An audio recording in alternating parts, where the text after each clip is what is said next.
प्रभु राम देव भगवान अल्लाह खुदा ईश आदि नाम एक ही शक्ति के हैं। वो कैसा है, कहां है, कैसे मिलता है, किसने देखा है? ये प्रश्नवाचक चिन्ह पूर्ण रूप से हटाने के लिए अवश्य सुनिए जगत गुरु तत्वदर्शी संत रामपाल जी महाराज के अमृत वचन सर्व पवित्र धर्मों के पवित्र शास्त्रों के आधार पर। परमात्मा ने कहा कि पूरा विश्व नाम लेगा और सत नाम का घर घर उच्चारण होगा, जाप किया करेंगे। ये इसलिए छुपा के रखा था। परमात्मा ने कहा था अपनी प्यारी आत्माओं को, सभी को समझा दिया था कि यदि आप इसको डिस्क्लोज कर दोगे सतनाम को, 2 अक्षर के को, तो आने वाले समय में ये काल अपने दूत भेजेगा। ये जितने राधा स्वामी, दर्दन सतगुरु, सच्चा सौदा, सरसार, जगमाल वाली, सरसा वाले, ये जितने सुधांशु जी हैं, गासाराम, ये जितने बड़े, अब ये सारे काल प्रेरित हैं। इनको ज्ञान नहीं किसी वस्तु का, ना इनको भगवान का पता, ना उनके विधि विधान का पता। तो इनके पास, और जैसे 12 कबीर पंथ चले हैं, गरीबदास जी को भी आदेश परमात्मा ने मना कर दिया था कि लिख दे, पर इसको दान नहीं करना। पूरे गरीबदास पंथ में ये 2 नाम का अक्षर नहीं था। केवल गरीबदास जी को एक विशेष हिदायत दी गई थी। परमात्मा संग रहते हैं पल पल में। उन्होंने हमारी एक पीढ़ी को लगातार एक ही व्यक्ति को आदेश दिया ये नाम देने का, और वो केवल अपने एक उत्तराधिकारी बनाकर जाता रहा, उसको ही देते रहे, अन्य को नहीं दिया। तो जिस कारण से यह जोत वहां से जला हुआ कनेक्शन जुड़ा हुआ इस दास तक पहुंचा। मेरे पूज्य गुरुदेव जी ने यह मंत्र सार नाम किसी को नहीं दिया, सिर्फ मुझे कहा और मेरे को आगे दान करने का और खुल्लम खुला आदेश दे दिया कि अब तू दान करिए, तुझे फिर से कोई आदेश होगा परमात्मा का। 1997 में परमात्मा स्वयं आकर के इस दास प्रजा करी कि अब इस सार नाम भी प्रत्यक्ष करते बेशक और सतनाम भी खुल्लम खुला देते। अब समय आ गया।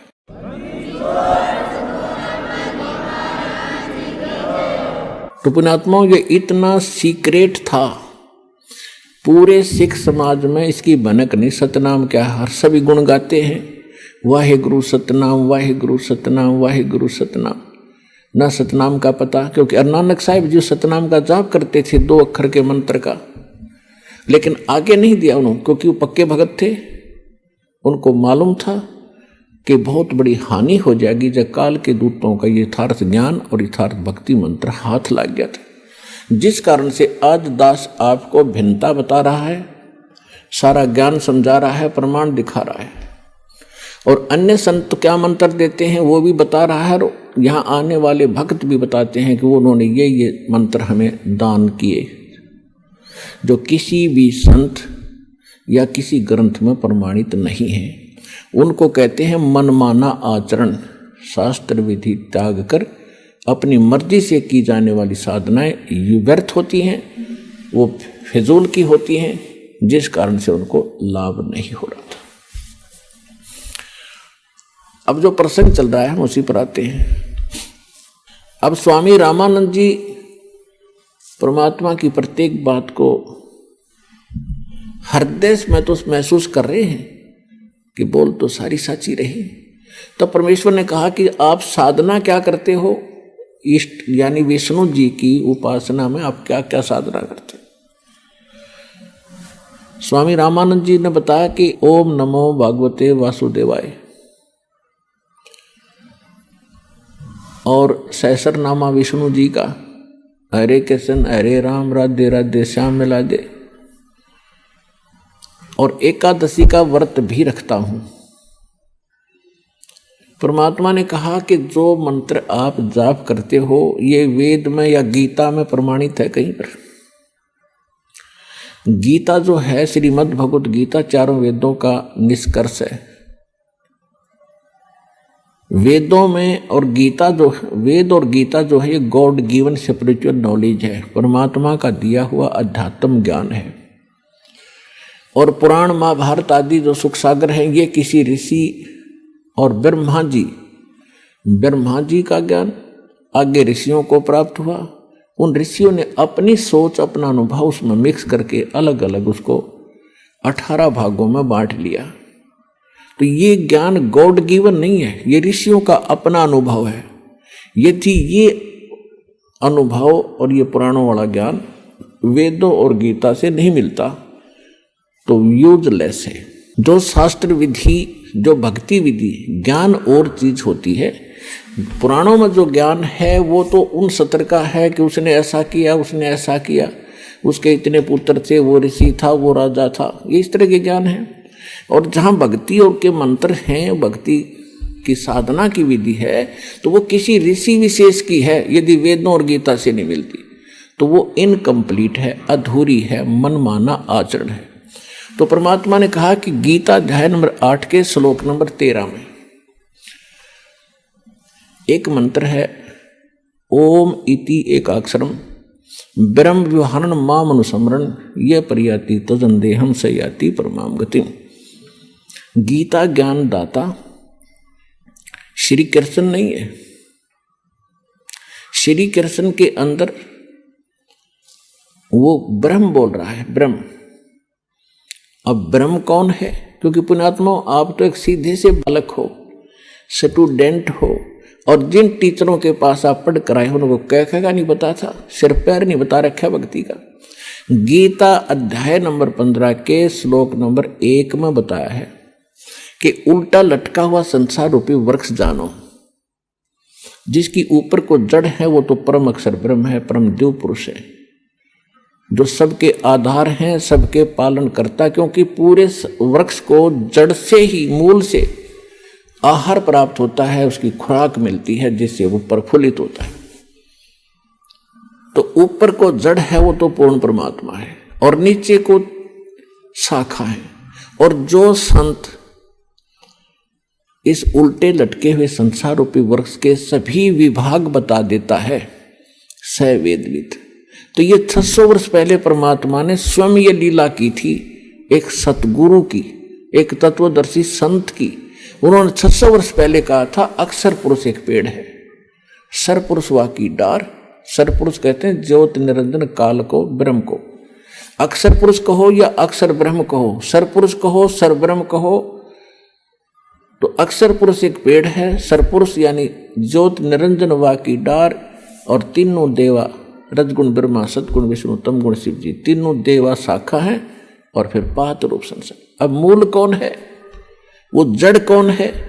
अब परमात्मा यहां ऑप्शन छोड़ गए। वैसे तो उन्होंने जगह जगह कहा कि हम ही अलखला हैं, कुतुब गोस और पीर, गरीबदास खालिक धनी हमारा नाम कबीर। लेकिन यहां इस दास के लिए छोड़ दिया बताने के लिए कि जड़ कौन है? वो परम अक्षर ब्रह्म है। उसका प्रमाण कहाँ है? गीता अध्याय नंबर 15 के श्लोक नंबर 16 और 17 में 3 पुरुष हैं, 16 में है 2 पुरुष। गीता अध्याय नंबर 15 के श्लोक नंबर 16 में 2 पुरुष है, सरपुरुष और अक्षर पुरुष। और ये दोनों नासवान, और इनके अंतर्गत जितने प्राणी आते हैं वो सारे नासवान।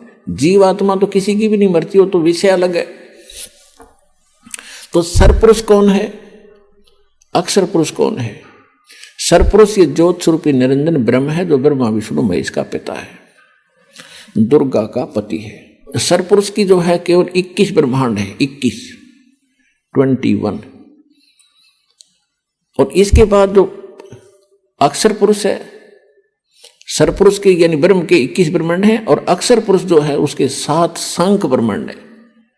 नील पद्म शंख, 7 शंख ब्रह्मांड का स्वामी है। इसको पर ब्रह्म भी कहते हैं। एक तो ये ज्योति निरंजन भी ब्रह्म कहलाता है, और फिर इससे नेक्स्ट ब्रह्म, दूसरा ब्रह्म यानी पर ब्रह्म। तो ये 2 तो स्पष्ट कर दिए गीता अध्याय नंबर 15 के श्लोक नंबर 16 ने। अब गीता अध्याय नंबर 15 के श्लोक नंबर 17 में कहा कि उत्तम पुरुष तु अन्य परमात्मा इति उदाहरते है, यह लोकत्रयम् आविश्य विवर्ति अवैश्वर है। उत्तम पुरुष यानी श्रेष्ठ परमात्मा, पुरुषोत्तम, वो पुरुषोत्तम तो कोई और है, सरपुरुष और अक्षर पुरुष से हटकर है, और उसी को परमात्मा कहा जाता है। और जो तीनों लोकों में प्रवेश करके सबका धारण पोषण करता है, वो है अविनाशी परमात्मा। अब वो तीसरे नंबर का परमात्मा उत्तम पुरुष पुरुषोत्तम कौन है, वो स्पष्ट करने के लिए थोड़ा सा और आपको पीछे से लाएंगे। गीता अध्याय नंबर 4 के श्लोक नंबर 34 में कहा है कि अर्जुन, यदि तूने पूर्ण परमात्मा के पाने की और भक्ति मार्ग को यथार्थ ढंग से जानना है तो तत्वदर्शी संतों के पास जा, वो तत्व ज्ञान रखते हैं। गीता अध्याय नंबर 4 के श्लोक नंबर 32 में कहा कि वो ज्ञान जो है यज्ञों की कंप्लीट यानी संपूर्ण जानकारी, यज्ञ माने धार्मिक अनुष्ठानों की पूर्ण रूप से जानकारी परमात्मा स्वयं अपने मुख कमल से आकर बोलता है, वो तत्व ज्ञान है, उसको सूक्ष्म वेद कहते हैं। यहाँ अनुवादकर्ताओं ने गीता अध्याय नंबर 4 के श्लोक नंबर 32 में अनुवादकर्ताओं ने जहां इनकी बुद्धि स्लप करेगी, फेल होगी, इन्होंने उल्टे अर्थ कर दिए।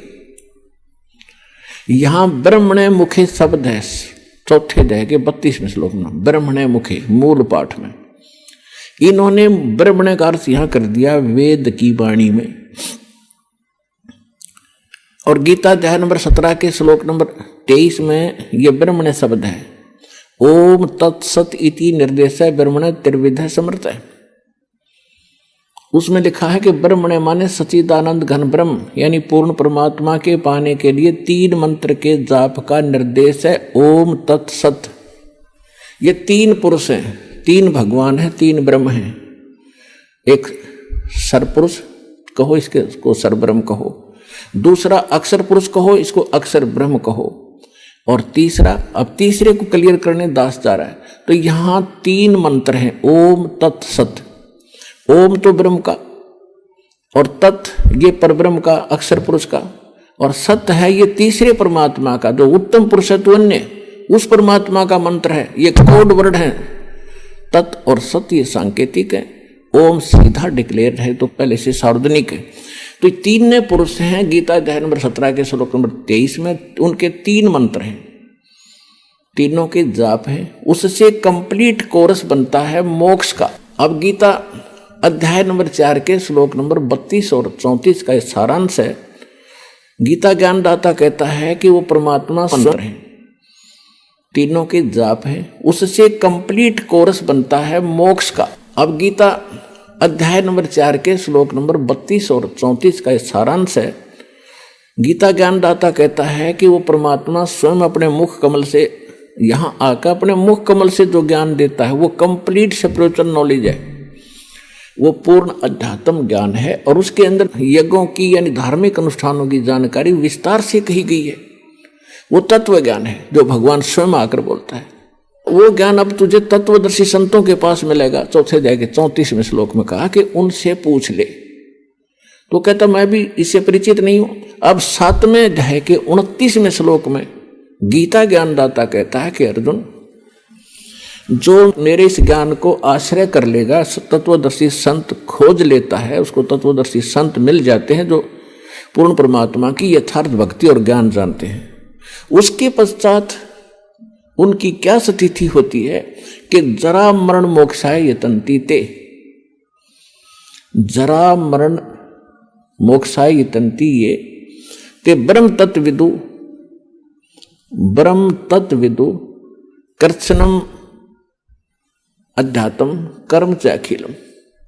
जो केवल जरा और मरण से छूटने के लिए, यानी जरा माने वृद्धावस्था का कष्ट, बुढ़ापे का दुख और मृत्यु के कष्ट से जो छूटने का प्रयत्न कर रहे हैं और इस संसार की किसी वस्तु की इच्छा नहीं रखते, उन्होंने इस संसार को असार जान लिया है, तो वो उस तत्ब्रह्म से परिचित हैं और सारे दातम ज्ञान से परिचित हैं और सभी कर्मों से परिचित हैं। वो व्यक्ति जो केवल इस संसार के संसारिक सुखों में, राजपाट के चक्कर में ना पड़ के केवल मोक्ष प्राप्ति, बुढ़ापे का दुख और मृत्यु के दुख से जो छूटने का प्रयत्न कर रहे हैं, वो उस परमात्मा तत्ब्रह्म से परिचित हैं।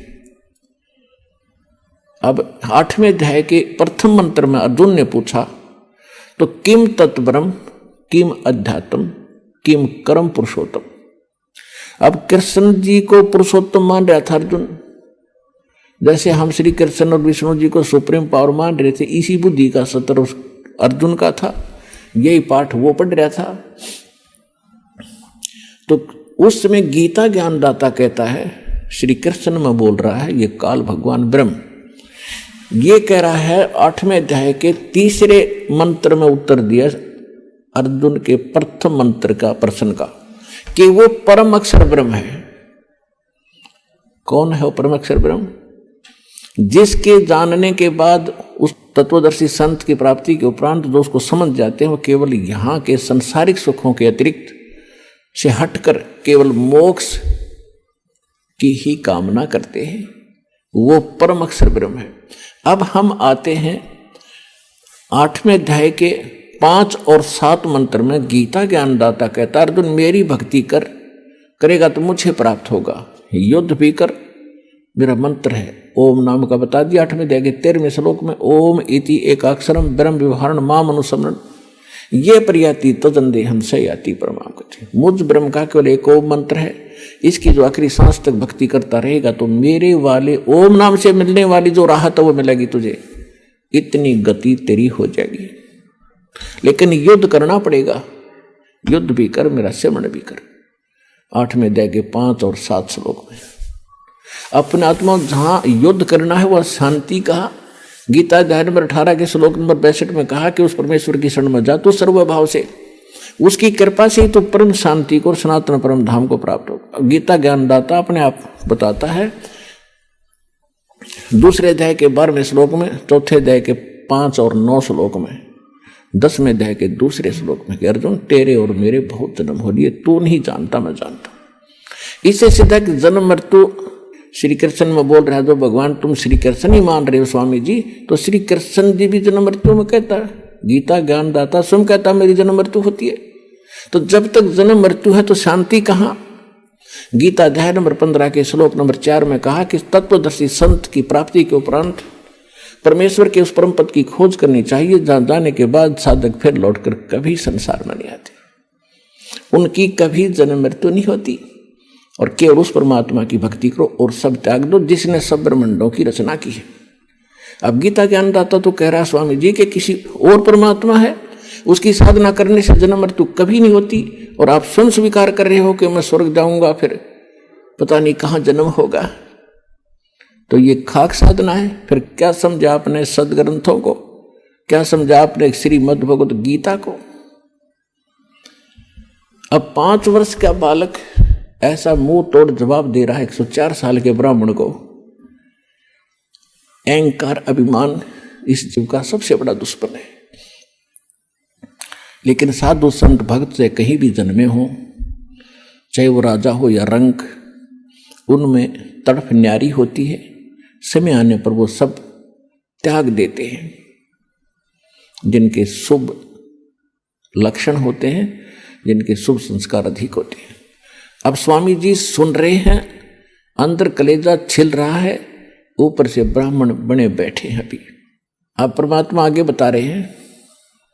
गीता अध्याय नंबर 15 के श्लोक नंबर 16 और 17 में जो 3 पुरुष बताए, सरपुरुष अक्षर पुरुष, ये 16वें श्लोक में बता दिया। 17वें में उत्तम पुरुष है तो अन्य परमात्मा इति उदाहरत है, यह लोक धर्म अविश्य विवर्ती अवैश्वर है। अब गीता अध्याय नंबर 15 के श्लोक नंबर 1 से इसका लिंक है। ऊपर को जड़ और नीचे को 3 गुण रूपी शाखा वाला, यह उल्टा लटका हुआ संसार रूपी वृक्ष है, जिसकी ऊपर को जड़ है वो तो पूर्ण परमात्मा है, और नीचे को 3 गुण रजगुण ब्रह्मा सदगुण विष्णु तम गुण शिव जी रूपी शाखा है। तो परमात्मा ने स्वयं आकर बताया था कि अक्षर पुरुष एक पेड़ है, सरपुरुष यानी ज्योत निरंजन वा की डार, और 3 देवा शाखा है, ये पात्र रूप संसार। अब ये दास बता रहा है कि जो जड़ है वो परम अक्षर ब्रह्म है। गीता अध्याय नंबर 8 के श्लोक नंबर 3 वाला वो परम अक्षर ब्रह्म है। वो परम अक्षर पुरुष कहो, परम अक्षर ब्रह्म कहो। और गीता अध्याय नंबर 15 के श्लोक नंबर अब 17 पर आते हैं। उत्तम पुरुष है तो अन्य परमात्मा इति उदाहरत है, यह लोक धर्म अविश्य विवर्ती अवैश्वर है। उत्तम पुरुष, पुरुषोत्तम यानी श्रेष्ठ भगवान, जिसको परमात्मा कह सकते हैं, कहा जाता है, जो वास्तव में अविनाशी है, जो सबका धारण पोषण करता है, सबके तीनों लोकों में प्रवेश करके सबका धारण पोषण करता है, वो अविनाशी परमात्मा है। वो परम अक्षर ब्रह्म है। वो संसार रूपी वृक्ष की जड़ है जिससे सबकी परवरिश होती है। पूरे वृक्ष की परवरिश जड़ से होती है, मूल से होती है। तो वो परम अक्षर ब्रह्म जो है वो जड़ है पूरे संसार की, वो परम अक्षर ब्रह्म है। गीता अध्याय नंबर 18 के श्लोक 62 में जिसके विषय में कहा है कि अर्जुन तू सर्वभाव से उस परमेश्वर की शरण में जा, उसकी कृपा से तू परम शांति को और सनातन परम धाम को प्राप्त होगा। तो यहां गीता अध्याय नंबर 8 के श्लोक 5 और 7 में गीता ज्ञानदाता ने अपनी विषय बता दिया कि भक्ति भी कर, युद्ध भी कर, जन्म मृत्यु तेरी भी रहेगी, मेरी भी रहेगी। तो गीता ज्ञानदाता के पास वो कंप्लीट कोर्स नहीं है जिससे जन्म मृत्यु उसकी कट सके और उसके उपासक की कट सके। स्पष्ट कर दिया। अब वो कहता है कि उसके लिए तत्वदर्शी संतों ने खोज ले। तो इस विषय में आज तत्वदर्शी संत ये रामपाल दास है, जिला हिसार, हरियाणा।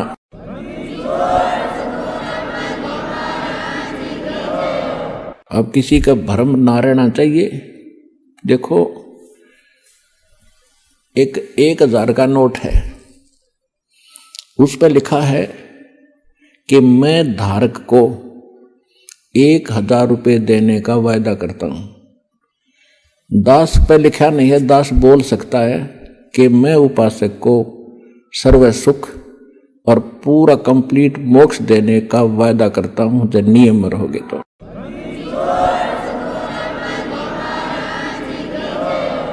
तो पुण्यात्माओं, बिना बताए पता कैसे चले? स्वयं परमात्मा आए थे, 120 वर्ष रह के चले गए। हम लाल की पहचान करना जानते नहीं, इस कारण से मार खाते रहे।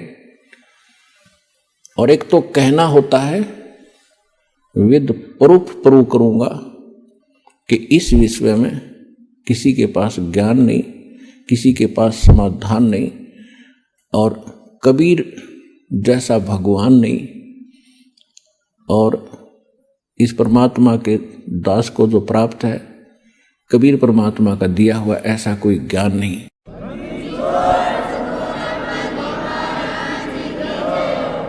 अब जो प्रसंग चल रहा है कि गीता ज्ञान दाता भी जन्म मृत्यु में, उसका उपासक भी जन्म मृत्यु में, इसलिए गीता अध्याय नंबर 7 के श्लोक नंबर 12 से लेकर 15 में गीता ज्ञानदाता कहता है कि अर्जुन, इस 7वें अध्याय में आपको ऐसा ज्ञान बता दूंगा कि फिर कुछ भी जानना शेष नहीं रहेगा। इसमें क्या बताया है कि तीनों गुणों से जो हो रहा है, रजगुण ब्रह्मा से, सतगुण विष्णु से, तमगुण शिव जी से। रजगुण ब्रह्मा से उत्पत्ति, सतगुण विष्णु जी से सतीथि, और तमगुण शंकर जी से संहार दोहरा। इसका निमित्त कारण मैं ही हूं। आप प्रसंग थोड़ा सा रह गया बीच में।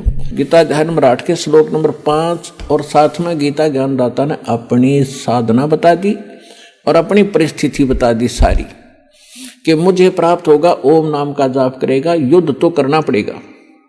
फिर 8वें अध्याय के 8, 9, 10 श्लोक में कहा है कि अर्जुन जो उस परम अक्षर ब्रह्म की भक्ति करते हैं, उस परम दिव्य पुरुष परमात्मा परम अक्षर ब्रह्म सच्चिदानंद घन ब्रह्म की जो भक्ति करते हैं, जो उत्तम पुरुषत्व है, उसकी भक्ति जो करते हैं, वो भक्ति की कमाई के बल से, भक्ति की शक्ति से, योग बल से, योग माने भक्ति साधना। योग का अर्थ ये नहीं है कि आसन पद्म लगा कर बैठ जाए आंखें बंद करके, या ऊपर न पैर कर लिए अटपट, ये योग नहीं है। योग का अर्थ होता है जोड़, आत्मा का परमात्मा से मिलन करना, ये भक्ति क्रम कहलाता। तो योग माने भक्ति भी होती है कि भक्ति योग के बल से, साधना के बल से, भक्ति की कमाई की शक्ति से उस परमात्मा के पास चला जाता है, और मेरी साधना करने वाला मुझे प्राप्त होता है। अब उस परमात्मा की भक्ति का उन्होंने मंत्र बता दिया 17वें अध्याय के 23वें श्लोक में, सांकेतिक। ओम तत् सत इति निर्देश ब्रह्मण तिर्विद समर्थ है। यानी सच्चिदानंद घन ब्रह्म के पाने का 3 मंत्र का जाप है, नथिंग एल्स, इसके अतिरिक्त कुछ नहीं।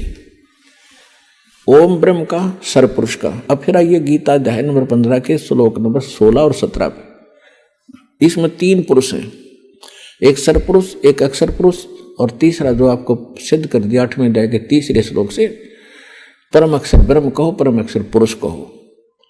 तो ओम जाप है ब्रह्म का, सरपुरुष का, जो 21 ब्रह्मांड का स्वामी है। और जो तत् है ये है अक्षर पुरुष का, जो 7 संग ब्रह्मांड का स्वामी है, जिसको पर ब्रह्म, नेक्स्ट ब्रह्म भी कहते हैं। ये सांकेतिक है, ये इस दास के पास है, कोड वर्ड है ये। और सत भी कोड वर्ड है, सांकेतिक शब्द है। ये है परम अक्षर ब्रह्म के मंत्र जाप करने का। इसको सार शब्द भी कहते हैं, इसको सार नाम भी कहते हैं, इसको सार शब्द कहते हैं, आदि नाम कहते हैं, इसको विधेय नाम भी कहते हैं। वो मंत्र हटके है, ये सत नहीं है, ये कोड वर्ड है। तो इस प्रकार वो तीसरा जो मंत्र है वो सार नाम है, उसको आदि नाम, आदि विधेय नाम और सार शब्द भी कहते हैं। तो अब जो 3 मंत्र का जो जाप है उस परमात्मा के पाने का, अब ओम तो ब्रह्म का सबको पता है, गीता ज्ञानदाता ब्रह्म है, श्री कृष्ण जी में बोल रहा है। वो खुद कहता 8वें अध्याय के 13वें श्लोक में कि ओम इति एकाक्षरम ब्रह्म व्यवहारण माम अनुसमरण। माम माने मुझ, ब्रह्म माने ब्रह्म का, मुझ ब्रह्म का, यह एक ओम मंत्र है और कुछ नहीं, बस इति, यही। और अंतिम सांस तक जो इसका जाप करता हुआ शरीर त्याग कर जाता है तो ओम से मिलने वाली परम गति को प्राप्त होता है। ओम की परम गति क्या है, ओम से क्या उपलब्धि होगी? ब्रह्मलोक में जागा, ब्रह्मलोक में। श्रीमद् देवी भागवत 7वां स्कंध 562 और 63 पृष्ठ पे स्वयं देवी जी कह रही है, हिमालय राजा को ज्ञानोपदेश कर रही है और ब्रह्म का स्वरूप बता रही है कि उस ब्रह्म का ओम नाम है। ओम नाम का जाप कर हृदय से उसको पाने का उद्देश्य रख और फिर वहां चला जाएगा, ब्रह्मलोक को प्राप्त होगा। उस ब्रह्म को प्राप्त होगा, वो ब्रह्म ब्रह्मलोक रूपी दिव्य आकाश में रहता है। यानी ब्रह्म का साधक, ओम नाम का जाप करने वाला ब्रह्मलोक में जागा। वो ब्रह्म की साधना करा, सरपुरुष की, 21 ब्रह्मांड के स्वामी की, काल की साधना करा है।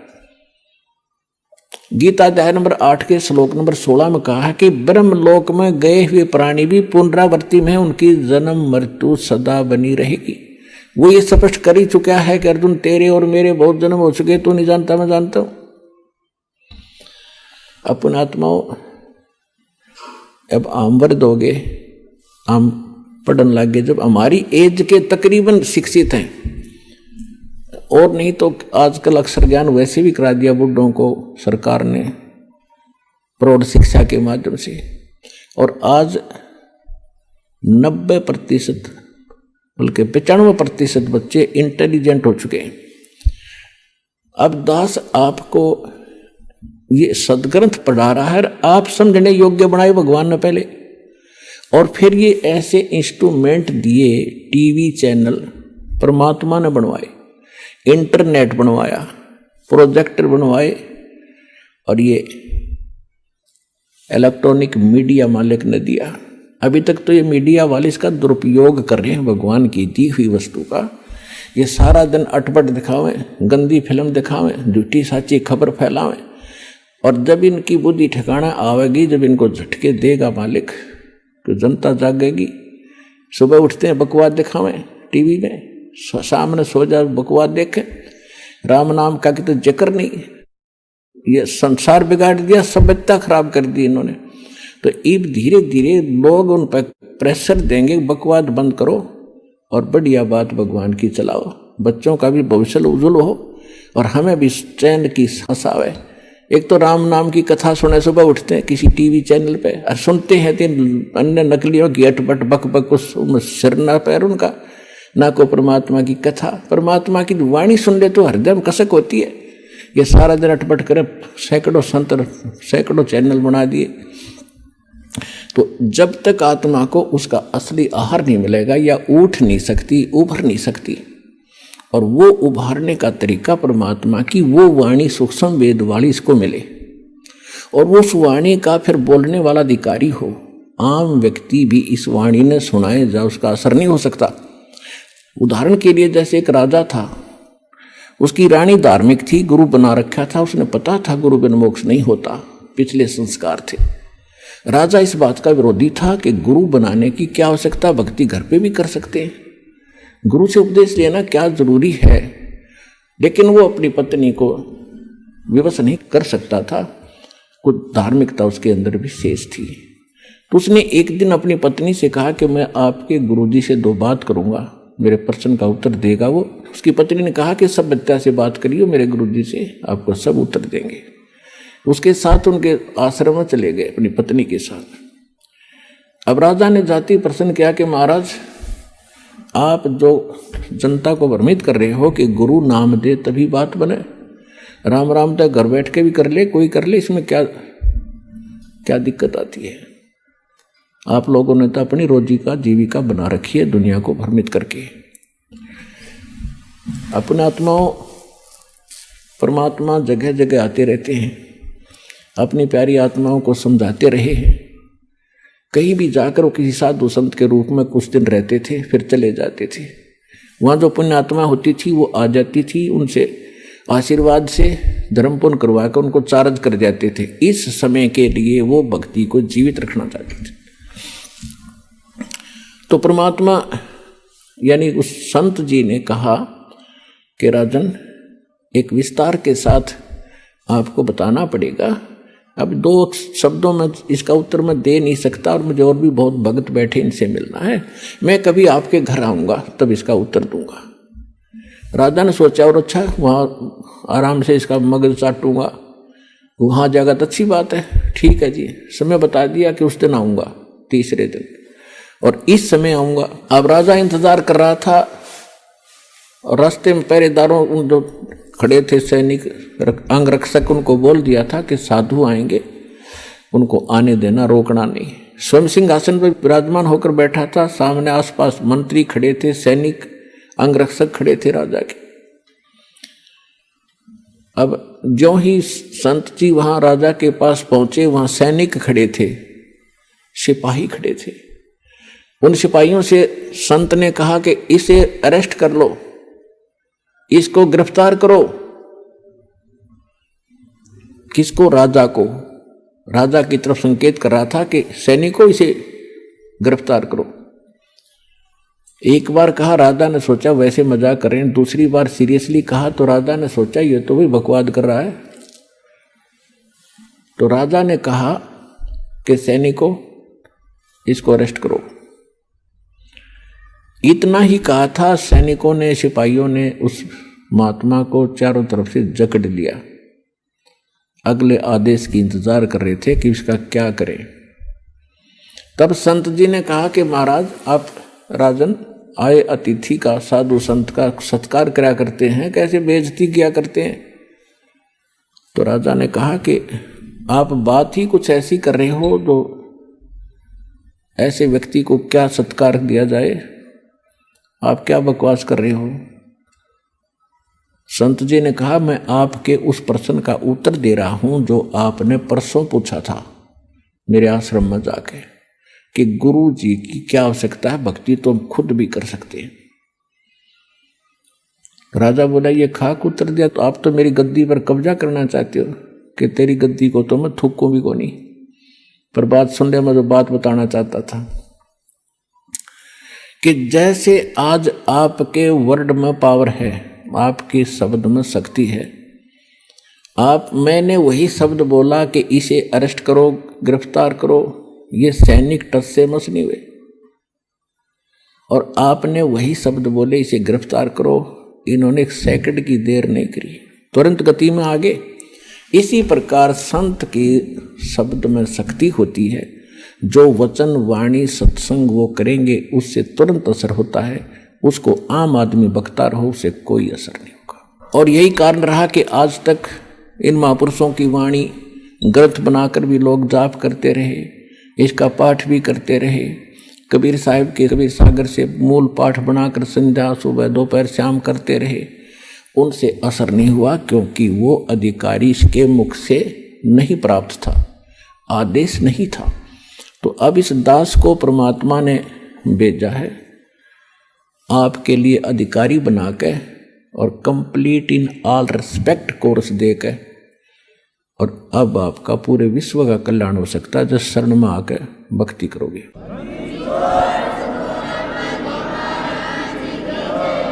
तो प्रसंग चल रहा है कि ऐसे इस दास से प्राप्त मंत्र के लेने से फिर आपको विशेष लाभ होगा, और तभी ये आपकी भक्ति और आपके रोग, आपके संकट, आपके निवारण होंगे। करेगा भगवान, कबीर साहब करेंगे, लेकिन नियमित आज इस दास को बना रखा है। इसके अतिरिक्त कोई और नकली अपने आप कोई संत महंत बनकर ये मंत्र देने लगेगा, वो इस मानव समाज का जबरदस्त शत्रु समझ लेना। अपना जीवन नाश करेगा और 10, 20, 100, 200 और डुबो देगा। तो ऐसे व्यक्तियों से भी आपने सतर्क रहना है। अधिकारी के बिना कोई भी सिंपल आप देख लो, अपने रोज प्रतिदिन के जीवन में देख लो, अनधिकारी से कोई भी आपका सर्टिफिकेट भी अटेस्टेड है, वो भी कामयाब ना करे, वो भी काम नहीं दे। और हम तो एक इतने अनमोल जीवन के साथ सौदा कर रहे हैं, और इसको ऐसे सहज में ले रखा हमने, क्योंकि हम इससे परिचित नहीं हैं। हम उसी प्रसंग पर आते हैं कि गीता अध्याय नंबर 8 के श्लोक नंबर 16 में कहा है कि ब्रह्मलोक में गए फिर प्राणी भी फिर जन्म मृत्यु में आते हैं, उनका मोक्ष नहीं होता। तो इतनी सिद्ध हुआ कि गीता ज्ञान दाता की भक्ति करने वाला जो ओम नाम के जाप को सर्वश्रेष्ठ मानकर आज तक ये ऋषि मैं ऋषि मानते रहे, ओम नाम सबसे बड़ा, इससे बड़ा ना कोई, ओम नाम का जाप करे तो शुद्ध आत्मा हुए। हमने ये लोक वेद सुन रखी थी, दंत कथा, और उसी पर आरूढ़ थे। अब ओम तो बहुत नियमन सत्र का जाप है इस मोक्ष मार्ग में, लेकिन ये व्यर्थ नहीं है। कई नकली कबीरपंथी कहते हैं कि हम न तो ओम जाप की सलाह देते, न सोहम की देते, ये तो काल के जाप हैं। वो जाप क्या देते हैं? सतनाम सतगुरु, या 5 नाम देते हैं, अजर नाम, अमी नाम, अमर नाम, पाताले संधु नाम, ही हंस का काम। ये तो पूरी आरती घोट रखी है, ये कोई मंत्र है? तो पुण्यात्माओं, जब तक संत नहीं मिलेगा, सतगुरु नहीं मिलेगा, जीव कल्याण नहीं हो सकता। अब 17वें अध्याय के 23वें श्लोक में स्पष्ट करी थी आप गीता ज्ञान दाता ने कि उस सच्चिदानंद घन ब्रह्म के पाने के लिए 3 मंत्र के जाप का विधान है, उसका निर्देश है। निर्देश का अर्थ है कति डिसीजन, फाइनल डिसीजन, ये फाइनल ऑर्डर है और कोई नहीं इसके बाद। यानी जो उस पूर्ण परमात्मा के पाने का मंत्र है वो 3 मंत्र का है। और फिर उसने ये भी स्पष्ट कर दिया कि वो कंप्लीट कोर्स तो तत्वदर्शी संत बतावेगा, और वो ज्ञान भगवान के द्वारा बोला हुआ होगा, वो तत्व ज्ञान होगा। तो उस कंप्लीट कोर्स में, वो कंप्लीट कोर्स परमात्मा ने स्वयं दिया था कबीर सागर में। तो कबीर सागर में इन कबीर पंथियों ने वो नाम डिस्टर्ब कर दिए कुछ, ये जान करके ये तो काल के जाप हैं, हम नहीं करेंगे। अब परमात्मा ने मालूम था काल हमारे यहाँ कहाँ गड़बड़ करेगा, तो आदरणीय गरीबदास साहिब जी के द्वारा दोबारा वो वाणी ज्यों की तो कंप्लीट कोर्स उनके माध्यम से फिर बुलवा दिया। और 600 वर्ष पहले पालक ने धर्मदास जी से कहा था कि जब 12वां पंथ चलेगा गरीबदास वाला, उसके गरीबदास जी के माध्यम से मेरी महिमा की वाणी पुनः प्रकट होगी, और फिर उस 12वां पंथ जो गरीबदास जी का चल पड़ा होगा उसमें चलकर मैं स्वयं आऊंगा और पूरे विश्व का कल्याण करूंगा। तब तक इन मूल मंत्रों को छुपा के रखना। तो ये दास भेज रखे और गरीबदास पंथ में जब ना समझ माओ तो दास बता दे आप।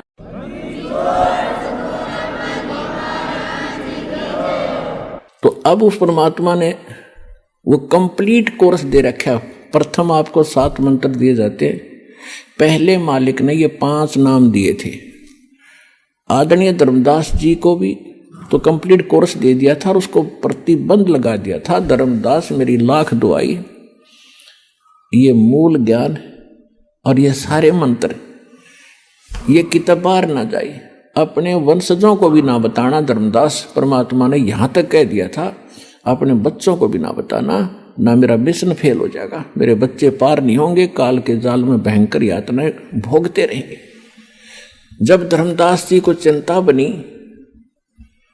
एक क्योंकि वृद्ध अवस्था हो गई थी, 100 से ऊपर आयु हो गई थी, तब उसने परमात्मा से कहा कि भगवान आपने प्रतिबंध लगा दिया, जो मंत्र आपने मुझे दिए हैं इसके बिना मोक्ष नहीं हो सकता, और आपने मुझे 42 पीढ़ी का वरदान दे दिया कि मेरा 42 पीढ़ी तक वंश भी चलेगा।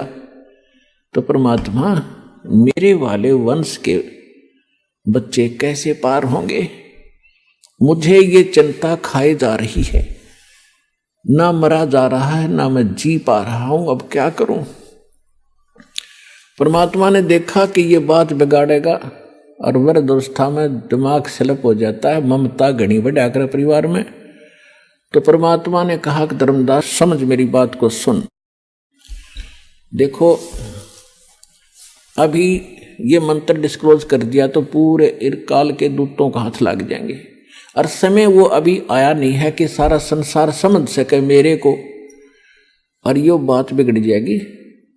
कच्चा काम ना करे तू, और सुन मेरी बात, ये 12 पंथ काल के चलेंगे, और तेरे पंथ में अगर तने नाम दे दिया सच्चा, तो छठी पीढ़ी में जो तेरी छठी पीढ़ी होगी उसने एक काल का दूत भ्रमित करेगा, और वो ये कहेगा कि ये जाप क्या खाक जाप कर रहे हो तुम, ये देवताओं के जाप करते हो। जैसे दास ने आपको 7 नाम दिए हैं, पहले मालिक ने 5 नाम दिए थे, और वो इसको भ्रमित कर देगा, और तेरे आगे जाने वाले वंशजों के पास तो वो नाम फिर भी ना पहुंचे, लेकिन ये बिखर जाएंगे, भांडा फूट जाएगा, हमारा भेद खुल जाएगा। फिर धर्मदास फिर चिंतित हुआ, दाता फिर कैसे बात बनेगी कि बर्मा पंथ में गरीबदास आएगा, उसके द्वारा मैं उसको मिलूंगा, उसको दोबारा फिर ये ज्ञान कंप्लीट बोलूंगा, उसको परिचित कराऊंगा, वो अपने मुख कमल से बोलेगा, मैं उसमें फीड कर दूंगा, डाल दूंगा। तो और फिर उसके बाद मैं आऊंगा उससे पंथ में उस ज्ञान को सुलझाने और समझाने के लिए। तब तक लोग पढ़ते रहेंगे गरीबदास पंथ के, उनके समझ में नहीं आओगी अब वास्तविकता क्या है। तो तब पूरा विश्व नाम लेगा, जब 5505 वर्ष बीत जाए कलयुग के, तब यह मेरी बात सत्य होगी।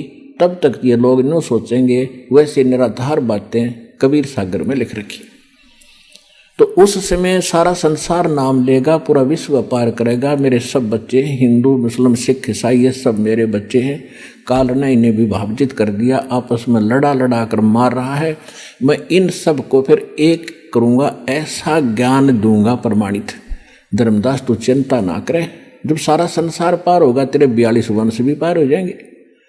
तब उसको शांति हुई। फिर परमात्मा ने देखा कि ये तो बात बिगाड़ेगा, उसको प्रेरणा की, धर्मदास जी को प्रेरणा की कि भगवान मुझे अपना वो स्थान दिखाओ जहां बैठकर आपने समुद्र को रोका था, जो जगन्नाथ के मंदिर जो पुरी में बना है, आपने बचाया था समुद्र से, जो 4, 5, 6 बार उसको तोड़ दिया था। तो वो स्थान देखना चाहूँ, तो वहां ले गए भगवान उसको। वहां जाकर सब परिचित कराया कि बोल तू सतलोक जाना चाहता है? कहा जी सतलोक जाना चाहता। तो भाई तेरे नाम में दोष आ गया, तेरी ममता बच्चों में बढ़ गई, तूने मेरी बात का अवहेलना करने की सोच रखी थी। तूने सोच रखा था कि परमात्मा चले गए, पीछे तो नाम दे दूंगा। कहा जी नो की नो सोच रहा था। आइए अब हम उन श्रद्धालुओं के अनुभव जानते हैं जो जगत गुरु तत्वदर्शी संत रामपाल जी महाराज जी से दीक्षा प्राप्त कर चुके हैं तथा उनके द्वारा बताए गए भक्ति मार्ग पर चल रहे हैं। नमस्कार जी। नमस्कार। क्या नाम है जी आपका? चंदन शाह। चंदन जी, आप कहाँ के रहने वाले हैं? दिल्ली सोनिया विहार। संत रामपाल जी महाराज से नाम दीक्षा आपने कब ली? 28 अगस्त 2017। चंदन जी, संत रामपाल जी महाराज की शरण में आने से पहले आप क्या भक्ति साधना करते थे? हिंदू धर्म में प्रचलित सभी देवी देवताओं की भक्ति किया करते थे। जैसे काली माँ की हम इष्ट मान के उनकी पूजा किया करते थे। और बाकी जैसे मम्मी पापा कहा करते थे कि आज बेटा रविवार है, आज जाओ आप शिव जी को जल चढ़ाए आओ, तो जाते थे। जो जो हमें कहा जाता था हम सभी भक्ति साधनाएं करते थे। बल्कि हमें ये भी नहीं पता था कि लाभ कहते किसे हैं, क्योंकि इन लोगों का विधान है, इन देवी देवताओं का, कि जैसा कर्म करेगा वैसा ही ये दंड देंगे या हमें वैसा ही परिणाम देंगे। तो ना ही तो ये हमें सुख दे सकते थे, ना ही कोई अन्य लाभ दे सकते थे। जैसा हम कर्म करते थे वैसा ही ये दे सकते थे। इस वजह से हम जैसा कर्म करते थे हमें प्रारब्ध प्राप्त होता था। जैसे मेरी मम्मी को बहुत पुराना कमर का दर्द रहता था, वो तमाम डॉक्टरों से दिखाया, तमाम MRI करवाए, एक्सरे करवाए, पर कहीं से लाभ प्राप्त नहीं हुआ, क्योंकि वो सही नहीं हो रहा था। बहुत जगह हमने धक्के खाए। फिर उसके बाद मम्मी ने अंत में जाके मम्मी ने हार मान ली कि अब फिर मम्मी को किसी ने बताया कि ये एक गुरु हैं, जय गुरुदेव जी, आप उनके पास जाइए, वहाँ से सही होगा। तो मम्मी ने उनसे नाम भी लिया, पर लेकिन वो भी करते करते मम्मी को कोई लाभ प्राप्त नहीं हुआ। उनकी भी भक्ति मम्मी अभी तक करती आ रही थी। फिर मेरे मामा जी थे, और बाकी मेरे मामा जी के भूत भी लगा करते थे। हमारे भूत प्रेत की बाधाएं थी।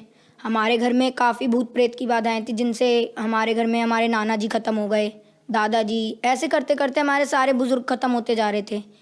भूत प्रेत की ज़्यादा बाधाएं थी हमारे घर में। और बाकी मेरी बहन की तबीयत ख़राब रहती थी, काफ़ी कमज़ोर थी वो, उसकी कभी पैरों की नस चलने लग जाती तो उसे अस्पताल लेके भागना पड़े। हफ्ते में कम से कम 4 दिन तो अस्पताल में बीतते थे हमारे।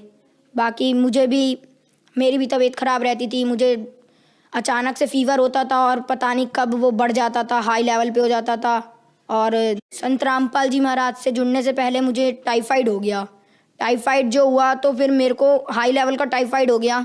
उसमें डॉक्टर के पास गए तो उन्होंने कहा कि उन्होंने मेरा खून जांच किया। सबसे पहले उन्होंने बताया इसका खून काला हो चुका है, अब ये ज़िंदा नहीं बच सकता, अब आप कहीं पे भी ले जाओ इसे, ये ज़िंदा नहीं बच सकता।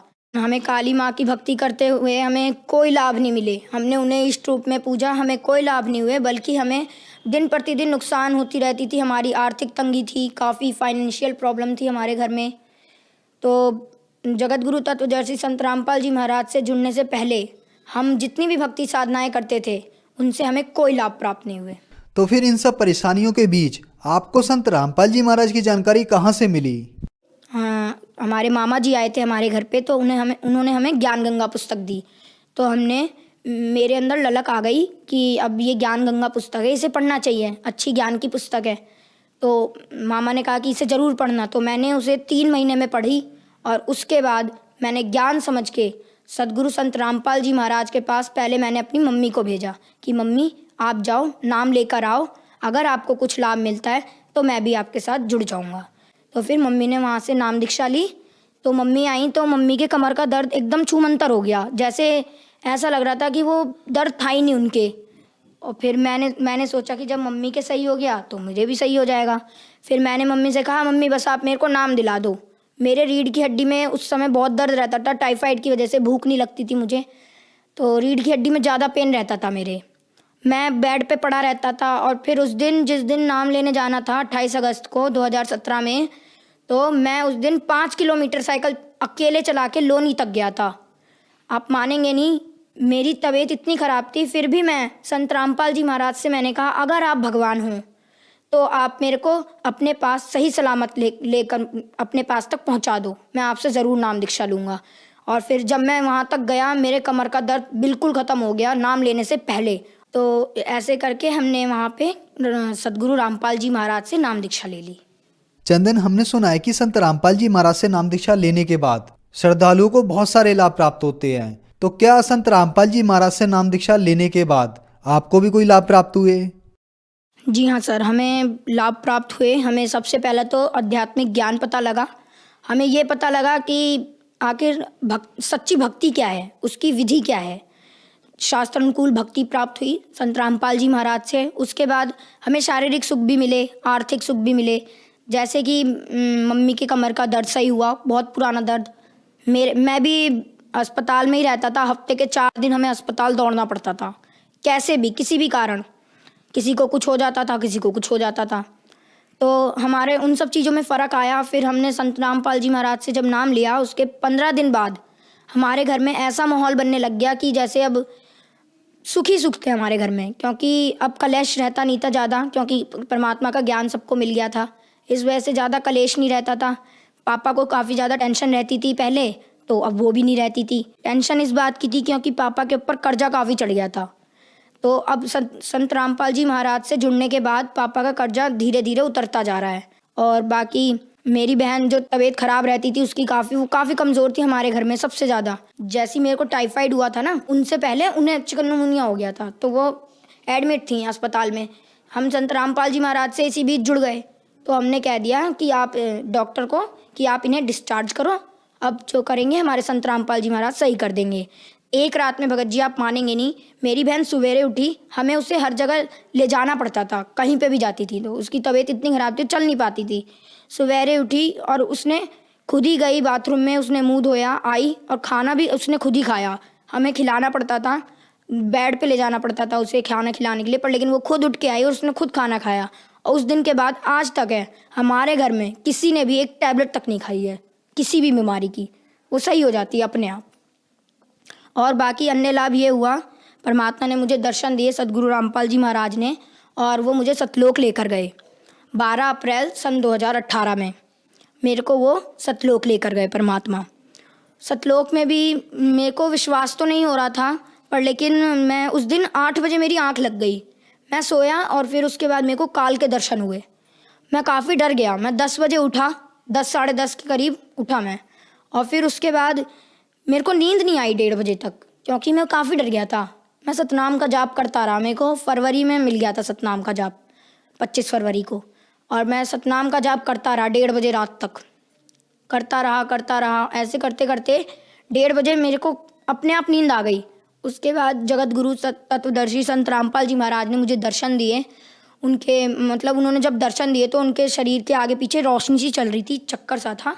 तो उन्होंने क्या किया, उन्होंने ऐसे करके हाथ बढ़ाया, तो हाथ बढ़ाया, मैंने उनका हाथ पकड़ा, उन्होंने मेरे को खींच लिया। उन्होंने जो खींचा तो ऐसे लगा मैं जो उनके शरीर के आसपास की रोशनी थी मैं उसमें समा गया। अंदर जब गया तो मैंने देखा आत्माएं कहीं इधर उड़ रही हैं, कहीं इधर उधर मतलब विचरण कर रही हैं, और वहाँ का बहुत अच्छा मौसम, वहाँ ना ही सूरज ना ही कुछ, वहाँ वो प्रकाशित लोक था बस। वहाँ पे हर आत्मा के शरीर से रोशनी निकल रही थी।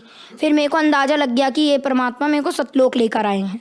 फिर उसके बाद संत रामपाल जी महाराज मेरे को सतलोक में मिले, और उन्होंने मेरे को जहाँ कबीर जी का आसन है वहाँ पर लेकर गए।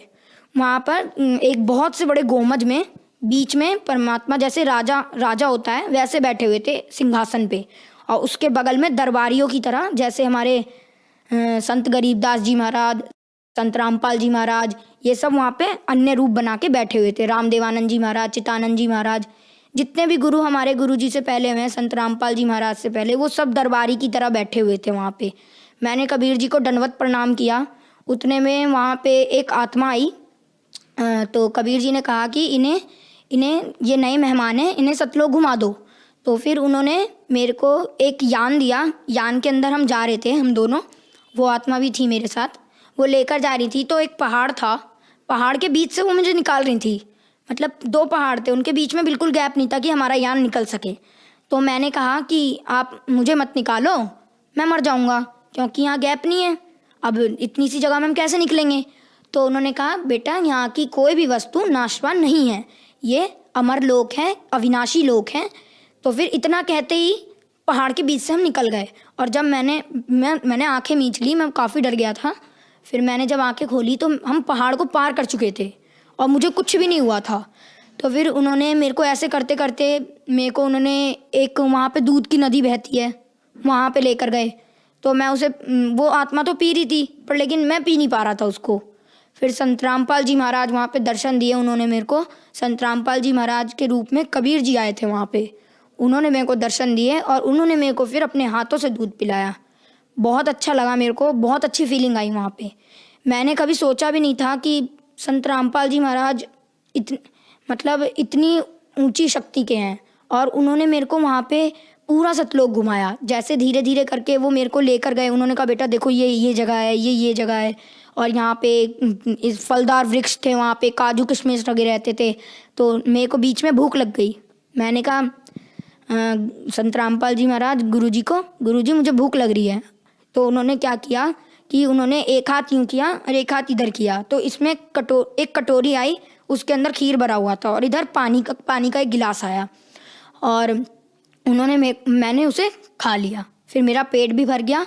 उसके बाद फिर मैंने कहा गुरुजी अब मेरा यहाँ से जाने का मन नहीं कर रहा है, संत रामपाल जी महाराज से कहा मैंने।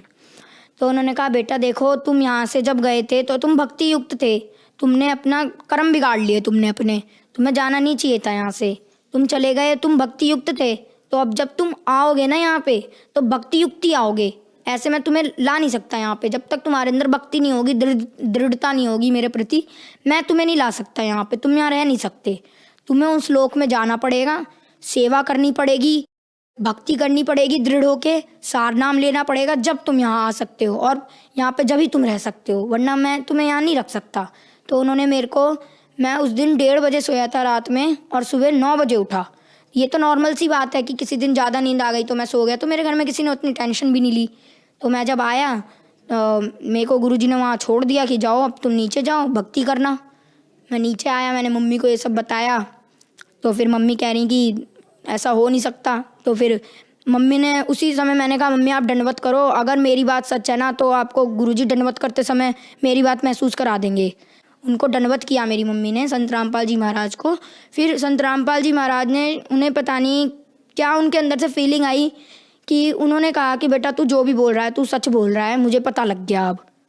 और फिर सतलोक गया मैं, तो मेरे अंदर दृढ़ता आ गई। फिर मैंने सोचा कि अब तो भक्ति करनी है।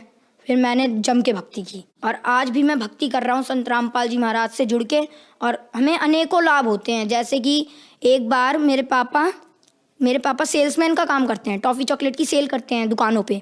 वो आ रहे थे, रास्ते में एक ट्रक आया, ट्रक का पीछे का कुंडा था वो पापा के साइकिल के थैले में फंस गया। तो थैले का सामान तो बिखर गया, साइकिल को कुछ नहीं हुआ, नहीं पापा को कुछ हुआ, बस थैले का सामान बिखर गया।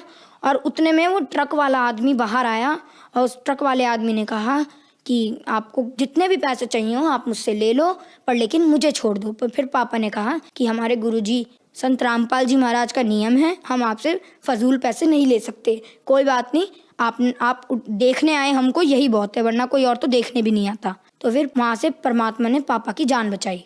संत रामपाल जी महाराज से नाम दीक्षा लेने के बाद आपको बहुत सारे लाभ मिले। पहले आप हॉस्पिटलों के चक्कर लगाते रहते थे, जिससे आपके घर की आर्थिक स्थिति खराब हो गई। आपको और आपकी बहन को संत रामपाल जी महाराज ने ठीक किया। इसके बाद संत रामपाल जी महाराज आपको सतलोक लेके गए और सतलोक के दर्शन कराए। तो जो लोग आज आपको देख रहे हैं, आप उन्हें संत रामपाल जी महाराज के बारे में क्या कहना चाहेंगे?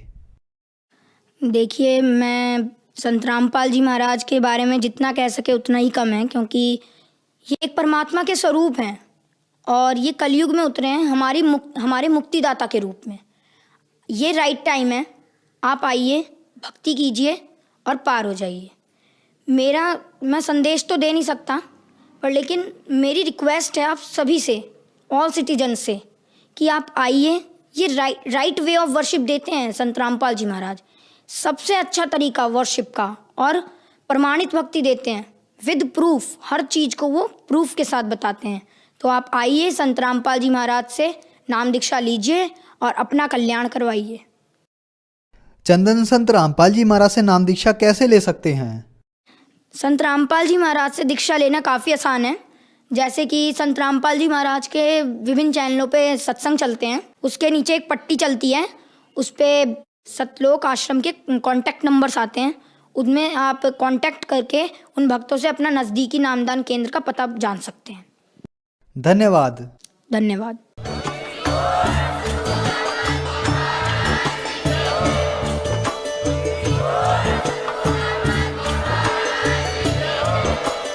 आप सुन रहे थे जगत गुरु तत्वदर्शी संत रामपाल जी महाराज जी के मंगल प्रवचन। अधिक जानकारी के लिए विजिट कीजिए हमारी वेबसाइट www.jagatgururampalji.org।